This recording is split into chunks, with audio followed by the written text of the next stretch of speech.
and welcome to another episode of #Vlogger.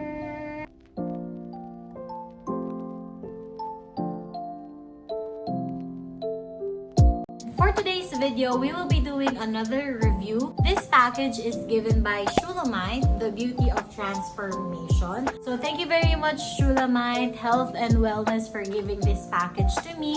So itong package na unbox ko na to before, it comes in 3 different kinds of soap. It's actually a face and body bar, and also meron din silang personalized card for me from Harmony and Wellness. And then it also comes with a magnet. So yan siya. It's really cute. It comes with 3 different flyers. So these flyers represent their body bar.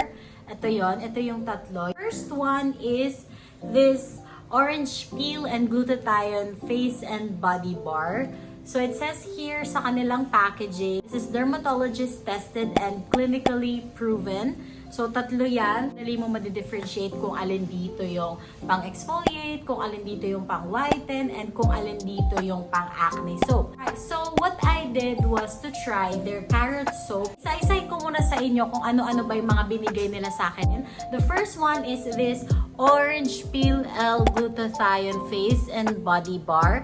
This is an exfoliating, whitening, and refining soap. So ito, ang ingredients nito is orange peel extract, and of course yung whitening ni L-glutathione. Kung gusto mong mag-exfoliate, kung gusto mo na mas pumuti, well, you can use this. And kung galing ka sa beach, medyo nabatan ka and hindi pantay, ang maganda rito is that it also brightens your complexion. So hindi lang siya nakakaputi, but it moisturizes and it brightens your skin na hindi siya yung parang puting maputla.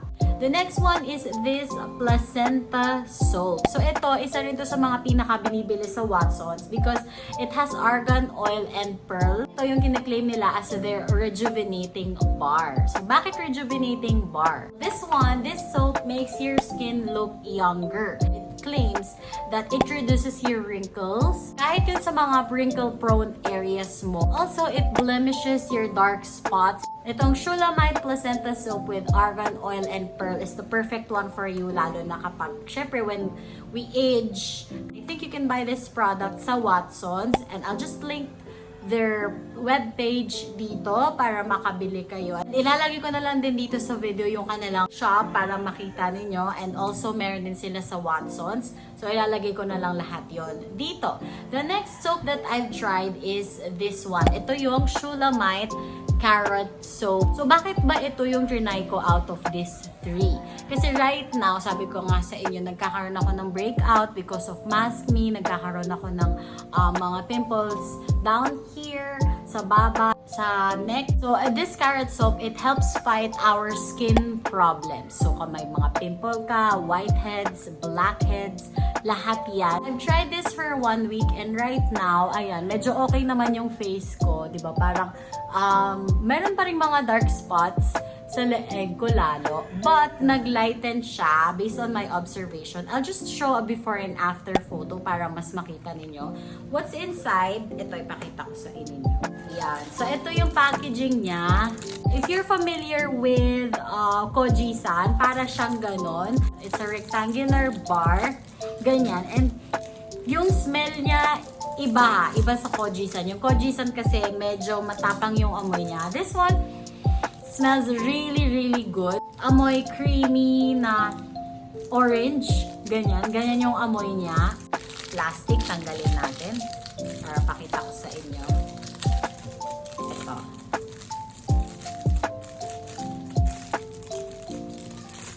Yan. So, ito siya kapag wala na sa kanyang packaging.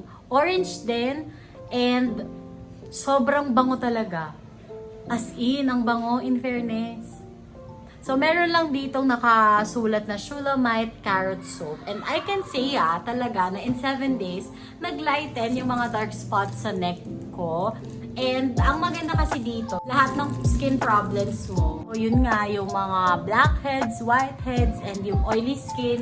So, kaya ginamit ko rin tong soap na to. Packaging, I can say it's really nice, and simple lang yung kanilang packaging, but It's attractive to the eyes. Ayan. Hindi rin siya ganun kabula pag ginamit mo.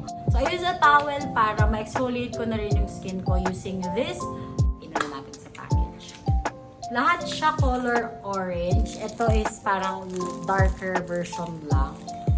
Talagang binibili na ng mga tao is itong dalawa, itong Shulammite Placenta Soap and itong Shulammite Carrot Soap. Ang na-try ko pa lang is itong Shulammite Carrot Soap, and I can say that for 7 days of using this, medyo may changes naman. So I suggest kapag ginamit mo tong soap na to, i-continuous mo siyang gamitin para mas ma-clear or mas maging visible yung mga effects. You can also use this twice a day or any time of the day that you want. You can use this, or pwede mo rin naman siyang i-combine. In the morning, you can use this placenta soap, and then sa gabi, you can use this orange peel and glutathione.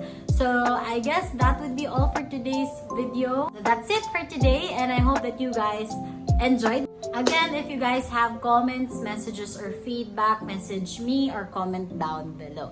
Also, if meron kayong mga na-experience na something good or bad about this product, you can comment down below. You can leave also your reviews or comment section.